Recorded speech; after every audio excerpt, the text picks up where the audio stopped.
দোস্ত জানিস আজকাল ক্লাসে অনেক চুরি হচ্ছে। তাতে কি, আমার টাকা তো আমি পকেটে রাখি। Excuse me.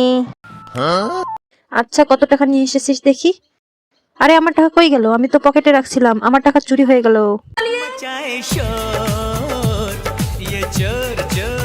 যারা সায়েন্সের প্র্যাকটিক্যাল কেনুনি তারা দাঁড় হও।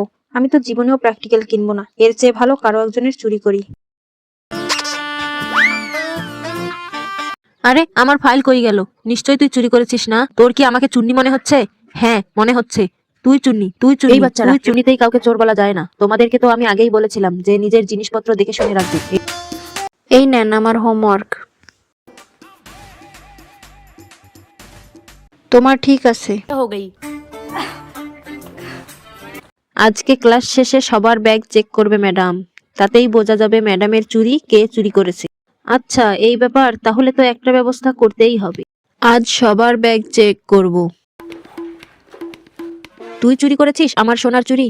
না ম্যাডাম, আমি এটা চুরি করিনি। কেউ হয়তো এটা আমার ব্যাগে রেখে দিয়েছে। কালকে তোমার বাবা মাকে নিয়ে আসবে। আমি তো জানতাম তুই চুন্নি। এখন তো আমার আরো সুবিধা হবে চুরি করতে।